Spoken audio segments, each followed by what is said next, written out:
मिर्जापुर नाम के एक गांव में एक गरीब परिवार रहता था। उस परिवार में सिर्फ राजेश और उसकी माँ थी। गरीब होने के कारण गांव का कोई भी सदस्य इन लोगों से बात नहीं करता था। बेटा, भूख के मारे हालत खराब हो रही है। सुबह से एक दाना नहीं गया पेट में। यह सुनकर राजेश बहुत दुखी हो जाता है। मैं क्या करूँ माँ, कोई मुझे काम भी नहीं देता। कहते हैं तू नीची जाति का है, तेरे लिए हमारे पास कोई काम नहीं है। रुको माँ, मैं किसी पड़ोसी से खाना लेकर आता हूँ। तभी राजेश मदन लाल के घर जाता है और दरवाजा पीटता है। कोई है? मदन भाई, दरवाजा खोलो। फिर मदन लाल दरवाजा खोलता है। क्यों रे, तेरी हिम्मत कैसे हुई मेरे घर आने की? मदन भाई, मैंने और मेरी माँ ने सुबह से कुछ नहीं खाया। कृपा करके मुझे खाना दे दो। जा जा, चल निकल। मैंने तेरा और तेरी माँ का ठेका ले रखा है क्या? अमीर आदमी देखा नहीं कि मांगने चले आएंगे। चल भाग यहाँ से। मदन लाल राजेश को डांट कर भगा देता है और राजेश उदास मन से अब हरिया के घर जाता है। तभी हरिया की पत्नी रीमा उसके पास आती है। कृपा करके मुझे खाना दे दो, मेरी माँ और मैंने सुबह से कुछ नहीं खाया। रीमा गुस्से में कहती है, हाय रे, अगर तुम्हें खाने को दे दिया तो हम क्या खाएंगे? और यहाँ कोई भंडारा नहीं हो रहा जो चले आए मांगने। पता नहीं कहाँ कहाँ से आ जाते हैं। चलो निकलो यहाँ से। फिर राजेश परेशान होकर वापस अपने घर आ जाता है।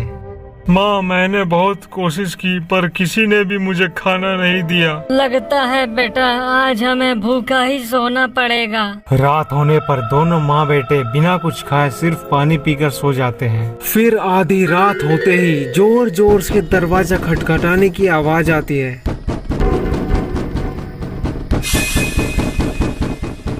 इस आवाज से राजेश और उसकी माँ दोनों जग जाते हैं। बेटा, ये आधी रात को कौन हमारा गेट पीट रहा है? रुको माँ, मैं अभी देख कर आता हूँ। अरे नहीं बेटा, दरवाजा मत खोलना। गांव वाले कहते हैं कि एक चुड़ैल है जो रात में लोगों के दरवाजे पीटती है और दरवाजा खोलने पर वह लोगों को अपने साथ ले जाती है। नहीं माँ, कोई चुड़ैल उड़ैल नहीं होती। ये जरूर कोई गांव वाला हमारे लिए खाना लेकर आया होगा। तुम डरो नहीं माँ, मैं अभी आता हूँ। राजेश अपनी माँ के मना करने के बाद भी दरवाजा खोलने के लिए जाता है। फिर जैसे ही वो दरवाजा खोलता है, उसकी आंखें फटी की फटी रह जाती हैं। अरे यहाँ तो सच में चुड़ैल आ गई। अब हमारा क्या होगा माँ? बेटा, हमारे खाने का तो पता नहीं, अब तो हम खुद इस चुड़ैल का खाना बनने वाले हैं। फिर वह चुड़ैल अंदर आ जाती है। तूने सही कहा बुढ़िया, मैं तुझे मोमोज की चटनी लगा कर खाऊंगी। ठीक है चुड़ैल जी, तुम हमें खाकर अपनी भूख मिटा लो। वैसे भी हम खाली पेट कितने दिन जिंदा रहेंगे। ए बुढ़िया, तूने खाना नहीं खाया क्या जो खाली पेट रहने की बात कर रही है? फिर राजेश की माँ चुड़ैल को अपने घर की स्थिति के बारे में पूरी बात बताती है। राजेश की परेशानी देखकर चुड़ैल को अपने गरीबी के दिन याद आ जाते हैं और चुड़ैल को इन लोगों पर दया आ जाती है। ये इंसान तो चुड़ैलों से भी बुरे हैं। बताओ, ये लोग एक गरीब की मदद नहीं करते। फिर चुड़ैल अपनी जादुई शक्ति से राजेश को एक सोने का चिराग देती है। अरे वाह, इस चिराग को बेचने पर हमें बहुत पैसे मिलेंगे। अरे मूर्ख, इसे बेचना नहीं है। ये कोई मामूली चिराग नहीं बल्कि एक मायावी चिराग है। तुम इससे जो मांगोगे ये तुम्हें देगा, लेकिन इसे अपने स्वार्थ के लिए इस्तेमाल करने पर परेशानी में पड़ सकते हो। बहुत बहुत शुक्रिया, तुमने चुड़ैल होकर हमारी इतनी मदद की। हम तुम्हारा ये एहसान कभी नहीं भूलेंगे।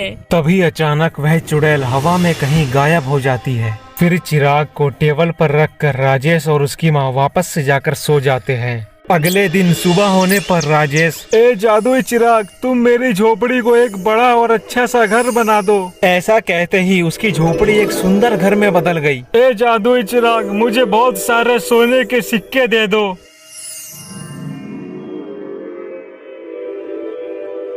वो जादुई चिराग की मदद से अपनी सारी इच्छा पूरी करता।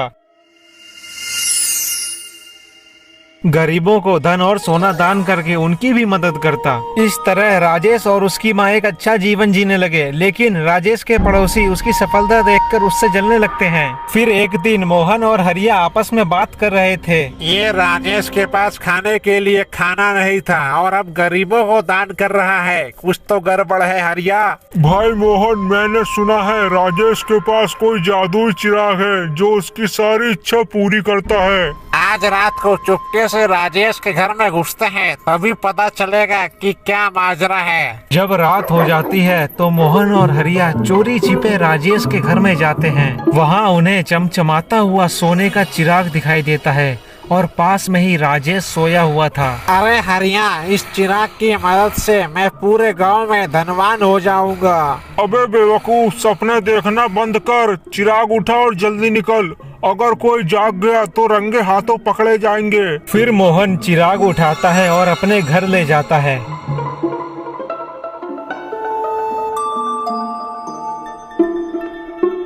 ए जादुई चिराग, मेरे घर को एक बड़ा सा महल बना दो। तभी उसका घर एक छोटे से खिलौने के घर में बदल जाता है। अबे इधर ला, तू एक नंबर का पनौती इंसान है, कोई भी काम ठीक से नहीं करता। फिर हरिया, ए जादुई चिराग, हमें बहुत सारे हीरे और सोने के सिक्के दे। ऐसा कहते ही वह चिराग अपने आप हवा में तैरने लगता है। अबे मोहन, ये चिराग हवा में कैसे झूल रहा है? लगता है इसमें से जिन बाहर आएगा। तभी वह चिराग अचानक से गायब हो गया और किसी के हंसने की आवाज आने लगी। अरे ये चिराग कहाँ गायब हो गया और मेरा घर भी छोटा कर दिया। तभी वह चुड़ैल उनके सामने आ जाती है। चुड़ैल को देखकर दोनों की सिट्टी बिट्टी गुल हो जाती है और चिल्लाने लगते हैं। अरे कोई हमें इस चुड़ैल से बचाओ, नहीं तो ये हमें मार डालेगी। अरे मर गए रे, कोई बचाओ। अब तुम्हें मुझसे कोई नहीं बचा सकता।